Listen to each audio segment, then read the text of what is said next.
Assalamu alaikum, hello, Shat Shri Akal, Namaste. This is my intro whenever I speak outside of Pakistan. This time I actually prepared for a talk. What does it really mean to shoot for the stars? I was a very literal kind of kid growing up. I didn't really know what these fancy metaphors meant. This phrase, shoot for the stars, was always tossed around as if we kids, students, children understood what it really meant. But honestly, I never understood what it really meant growing up.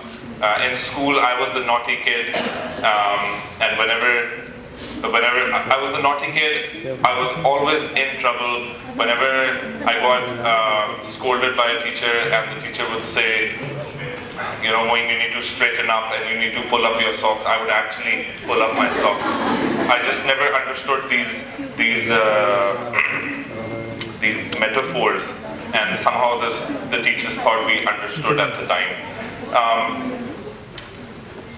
It was weird that this phrase, shoot for the stars, was tossed around so much, but no one ever really took the time out to explain it to us what it really meant. I always thought it was some big fancy phrase and it was meant for somebody much older, somebody much wiser. I was just a silly kid growing up in Lahore. I do understand that, you know, some people get this phrase, this metaphor sooner than later. I really got it late in life. And I love this theme so much because I think it's very important to know what your stars are. And you have to know that my stars could be completely different than yours. What might interest you might not interest me. What might be my big dream might not even be a big deal to you at all. So it's very important to know what your stars are. And stars are all relative. You know, again, what you think is a big deal, it might not be a big deal for me at all. And I feel shooting for the stars is the true meaning of living a full life. When I was in San Francisco State University, I wanted to work on Wall Street, the famous Wall Street. I wanted to have an office at the 40th floor, managing a hedge fund or something fancy like that. But I didn't know at the time, but only now I realized that it was never really my dream to work on Wall Street. It was everyone else's dream around me at the time. I was very confused. I didn't know what my star was at the time. I didn't know what my star was for a very long time. However, I figured out very late in life that working on Wall Street was never my dream, was never my star. It was everyone else's. And I feel we get stuck.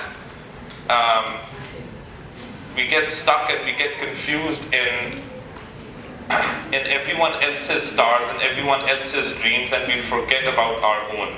I did have a crazy passion for motorcycles growing up. I was 5-6 years old when I had motorcycle posters up in my room. Everything was about motorcycles. When all my little cousins, or when all my cousins at the time were playing with Batman and Superman figures, I used to have motorcycle figures. I used to watch, you know, going with parents around Lahore, anywhere. If I heard a big bike zoom by, I would, you know, scream and yell and ask my father to drive faster and catch that biker because I want to shake his hand. Motorcycles were always a big part of me, and when I went to San Francisco for school in 2005, that really changed the way I thought about life. For many, motorcycle is not a big deal, but for me it was really a game changer, a life changer. I started riding motorcycles. I bought a bunch of different motorcycles for different things, for off-road, for race tracks, for asphalt tracks, and so I used to race motorcycles, then I stunted motorcycles, I would break motorcycles, then I would fix motorcycles, and I built this amazing relationship with two wheels. But still, at the time, I didn't know that my life would revolve around motorcycles or traveling. I still didn't know what my star was. In San Francisco State University in California, I never really faced any sort of racism. Everyone I met was amazing. However, I did feel when I told people that I was from Pakistan or I was a Muslim, I did feel that I made people uncomfortable in the beginning, but also after they spent a little bit of time with me, after they got to know me, things got a lot better. And it felt like I was educating one person at a time and showing them that media is not always to be trusted. And I don't know, somehow it felt great. The 4 years I was in school, I made a lot of friends from all over the world. There were very few Pakistanis in my school, so I had friends from all over the world. And a lot of them came to Pakistan after that, and it felt amazing. When I was in school, and I felt like I was on this mission to tell the world that we Pakistanis are peace-loving, just like everyone else around the world, and we're no different than anyone else. We have problems as well, but we're just like you, just like any other country. That's when this idea to ride my motorcycle around the world came up. I wanted to educate the world, one person at a time, let them meet a Pakistani, and remove some of the stereotypes that the media loves to toss around. And I wanted to just go around, meet people one at a time, and it was like a mission to me. It wasn't just a motorcycle ride. It was like this educational fantasy I was on, and I was meeting people, and that was the idea. This idea slowly became an obsession. I was constantly thinking about this ride from San Francisco to Lahore on a motorcycle solo, how amazing it would be. Everything changed. Slowly everything changed. I would eat, sleep, drink, work. Everything was about this obsession of riding around the motorcycle. I still didn't know what my star was. I still didn't know what I would be doing for the rest of my life. And I was kind of uncomfortable with the feeling, because right after graduation, almost all my friends in the US had nice jobs. Some of them did go to Wall Street. A lot of them I was in the Silicon Valley, so a lot of them went to these fancy companies, Google and Apple and IBM, and here I was working 70 hours a week, trying to save up money for this trip. It seemed quite silly at the time, but I was so obsessed about it that I went blind. I just wanted to ride my motorcycle across the world to Pakistan. I knew I would have to go the extra mile. I will have to think out of the box, because to do something like this, you do need a lot of money, and I was pretty broke when I was in school. Didn't take any money from my parents since I went there, since I was 17, and I was paying off my university and my motorcycle craze over there the 4 years, so I was pretty broke. So I gave myself 18 months. I told myself I'm going to save up as much money as I can in 18 months, and then I'm going to head out, and in my head I'm going to change the world. I knew it wasn't going to be easy at all. I knew I will have to work more than I ever wanted, and so I picked up 3 jobs, and in just a month I realized that this wasn't enough. I will have to save more, because at the pace I'm saving on is still not enough, and after 8. And so I started to sell everything I owned at the time. I was there for 6 years. I had collected a bunch of cars, a bunch of motorcycles, other toys, my PlayStation, my TV, my furniture. I sold everything I owned. I even sold my used clothes at a thrift store for $140. This is how badly I wanted to do this. I had never felt this obsessed about anything before in my life. I never wanted to be an astronaut, and I never wanted to be a superhero. It was just, I never had a favorite subject growing up in school. I never wanted to be anyone. This was the first time I felt this crazy about something, and I really wanted to push myself before starting it, so I don't fail in the middle. I sold, after selling everything I owned, still working 70 hours a week between 3 jobs.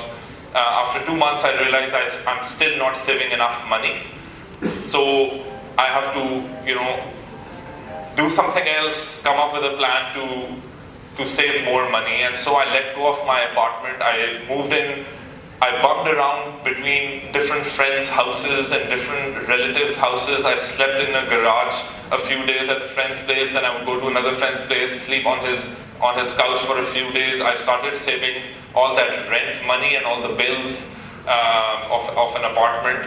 And still I felt I was not at the right pace where I need to save money, and so eventually I had to give up on food. I ate boiled rice and ketchup for 18 months straight, and the cool part was my ketchup was free as well, because I would just go to McDonald's and take ketchup from there. And the best thing was, I didn't even have to steal it from there. Whenever I would enter, somebody in McDonald's would just give me a big bag. Oh, you ran out of ketchup, huh? Here you go.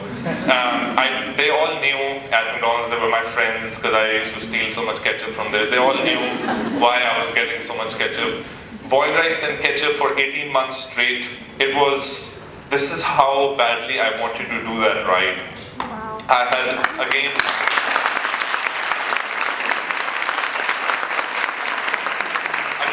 had absolutely no idea what I was going to do for the rest of my life. All I knew was that I want to ride my motorcycle from San Francisco to Lahore. I still didn't really know what my star was. And it did. A lot of people ask me, you know, how do you do this without a job, without, you know, what do your parents think, and what does the society think? And you know, to be honest, at the time, I thought many times that I should not do this, and I should just go get a 9-to-5 job. But something within me told me to follow my heart, and it was not a 9-to-5 job. It was only that motorcycle ride that I wanted to do from San Francisco to Lahore. In 2011, 18 months later after graduation, 10th July 2011, the ride started. The ride was epic, it was unreal. There were a bunch of ups and downs. I left San Francisco without a map, without GPS. I didn't have a phone at the time that had a GPS. No paper maps, nothing at all. I wanted to get lost in this amazing world, meet people and let them be my guide. I would get lost about 50 times every day, and I would ask random strangers on the road. It was really funny. Once in Vancouver, I asked somebody, I was just parked on the side of the road, and somebody came and asked me if I needed some help, and I told them I was lost. I'm trying to figure out this address I want to go to, and they're like, where do you want to go? I told them I'm trying to go to Pakistan, and this guy just, his jaw dropped, and he's like, you're lost in Vancouver. So I met 50 more people every day while I was lost. It gave me an opportunity to tell 50 more people about Pakistan and let 50 more people every day about Pakistan. It was just my way. It was just my way of educating the world that I thought was so brainwashed by the media. And this was just like my little thing, and I at the time I felt if I can do that, so many more Pakistanis can do that. They don't have to go around the world riding motorcycles, but they can go around the world doing whatever they do best, and then the negative narrative about Pakistan would eventually change. After Vancouver, I crossed the US and Canada, got to Germany, was riding around Germany when I had my first crash. It was snowing.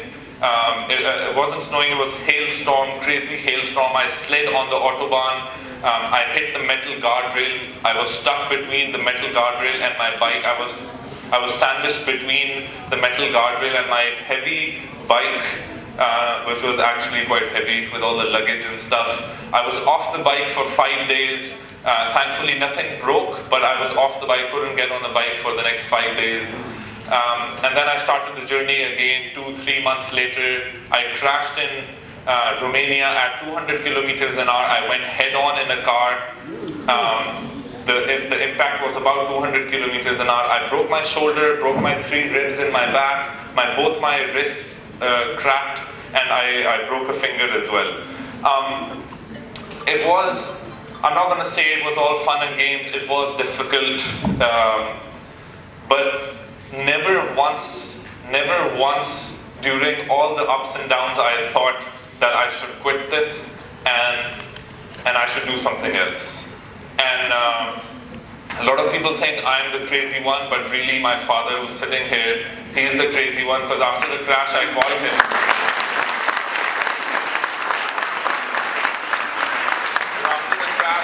After the crash I called him and I told him, I had crashed. And the first thing he asked, he didn't ask if I was okay. The first thing he asked was, is the bike okay? And I said, the bike is completely gone and I will probably need a new motorcycle. And he knew I didn't have enough money for a new motorcycle. And so, and I told him I would probably need a new motorcycle. And now I'm thinking he's going to probably say, beta, it's enough, just fly back to Lahore. You've had your fun, now it's over. But he didn't say that either. And he didn't even ask me if I was okay or anything. He said, just stay in Romania, find a job, save up some money, buy a new motorcycle. You got to finish what you started. Pakistan is waiting for you.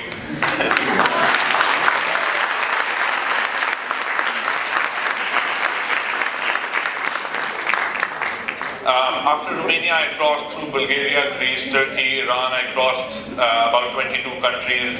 Turkey was special because one of the hardest times during my travels was in Turkey. I crossed Turkey, the northern side, the Erzurum side. The southern side was blocked. They wouldn't let me go through the southern side where there is no snow. So the northern side, Erzurum side, is the highest part of Turkey. I had to cross that 6 days, -23 for 6 days. The water in my bag that I would carry would freeze. I would stick the bottle in the engine of my motorcycle to melt it, and then I would take a sip. I was on almonds, and I was basically on a dry fruit diet those 6 days. Chocolates and dry fruit and water, that was it. It was difficult, but never once again I thought to abandon this trip and put a bike in a truck and just cross this difficult part. I wanted to live every second of that part. It was amazing, and that was the time when I finally figured out what I truly loved. That was the time when I finally found what my star was. I pulled through all of this with a smile, and it was only because I was following my star and not someone else's. All throughout this journey, it wasn't just me riding around the world, it was me educating the world. In my head, it was something a lot bigger than what actually was going on. I was actually shooting for the stars. You have to know that you cannot ever connect the dots looking forward, but you can only connect the dots looking backwards. If I had gotten a job at Wall Street I have no idea where I would be. I would be probably miserable at a 9-to-5 job in Wall Street on the 40th floor. I would probably be miserable by now. I'm sure there's some of you who work 9-to-5s, and I'm really happy that it works for you. That's your star, but it is not mine. So it's very important to know what your stars are. At the time when I had to make this decision to work or for Wall Street or work for a 9-to-5 right after graduation, just like everybody else was doing it around me at the time, I decided to step out of this rat race and really figure out what I wanted to do. I had no clue where I would be in 10 years or 5 years or 3 years or next year. I had no idea. I didn't even know if I would be able to finish the ride. But now, standing here in front of you guys, when I look back, all the dots connect perfectly. If I hadn't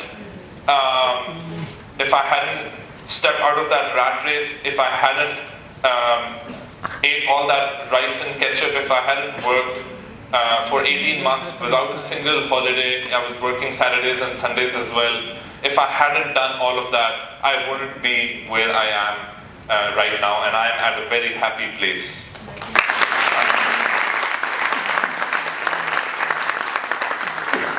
It was, during that decision period, it was a very scary place to be, but now I feel that was one of the best decisions of my life.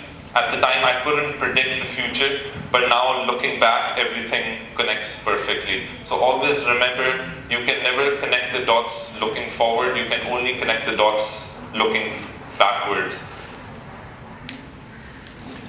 Also, it's very important to trust something, trust your gut, your karma, your destiny, trust yourself, because once you trust yourself and believing in yourself, that will give you the confidence that the dots will somehow connect in the future. When you trust yourself, it gives you the power to believe that the dots will connect in the future, and that will give you the confidence to think out of the box, to follow your heart and shoot for the stars. I can't stress enough on this, it's very important. There are a lot of students here. You need to understand this, you need to put this in your brain, even if your brain doesn't want it, you have to put this in your brain, force yourself to understand that it's very important to find what your stars are. I see a lot of people in the US and Pakistan, it's the same everywhere. A lot of people give up on their stars too easily. They start choosing their parents' stars, or they start choosing other cool stars around them, but they never find the star within them. So it's very important to find what your star is, what you are truly passionate about, and you just have to do that. And I do understand that with time, as you grow up, as you mature up, your stars change. I realized after the long San Francisco to Lahore trip that my passion was motorcycles, my star was motorcycles, and I was super excited that I had finally found what I truly loved.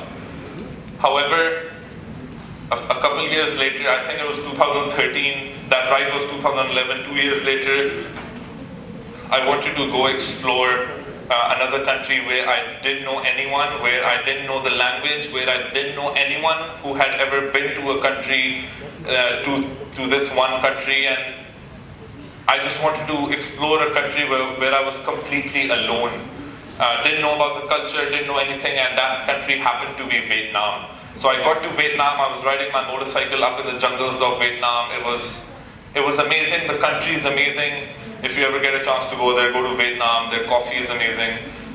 I was riding my motorcycle in Vietnam, meeting new people every day, eating different weird, scary foods. Vietnam was special. However, one day I was riding, I think it was my third week in Vietnam, when I was in my helmet riding my motorcycle, and in my helmet, I don't ever listen to music. A lot of bikers listen to music, I never listen to music. There's some sort of music going on in my brain. It's like therapeutic for me to sit on a motorcycle in my helmet alone for hours and hours and hours. So that day, I think it was like my I don't know, 15th or 16th hour on the motorcycle, and I was just constantly thinking about life and, you know, other silly stuff that I usually think about. And I told myself, this voice in my brain said, Moin, what the hell are you doing? There has to be more to life than just riding motorcycles. You're riding motorcycles from the last few years. There has to be something more to life than just riding motorcycles. You're riding motorcycles from the last few years like a madman. There has to be something more. And at that very moment, I didn't want to be on a motorcycle. I told myself, I'm never going to be on a motorcycle ever again. This is it. So I packed up, I went back to Pakistan. That time was really hard. That time was really hard because I was devastated. I was so upset that Steve Jobs is going to be so mad at me when I go meet him up there. He would always say, you know, you got to follow your passion, you got to follow what you truly love to do. And here I don't know, I think I was like 26, 27 years old at the time, and I had absolutely no idea what I truly loved in life. And it broke me, I was devastated. However, you know, the travel bug was still inside, so after a couple months I took a motorcycle, one of my motorcycles up in the mountains alone, and I was just riding around, and all those amazing feelings came back. And I was happy again. And I was confused that why weren't these feelings with me in Vietnam, but now they are in Pakistan again. Like, I was confused, but then I realized that motorcycle was never my passion. It was always Pakistan. And the San Francisco to Lahore ride,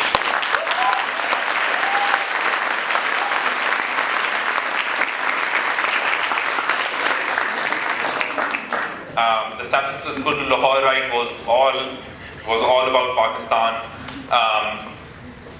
So yeah, the Vietnam trip was missing the Pakistan bit, but when I was riding motorcycles in Pakistan, you know, all those amazing feelings came back, and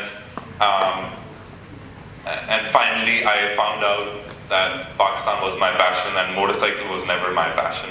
One last thing, always remember to never settle for less. There's more to life than money, and make sure you find what your true star is. Thank you so much.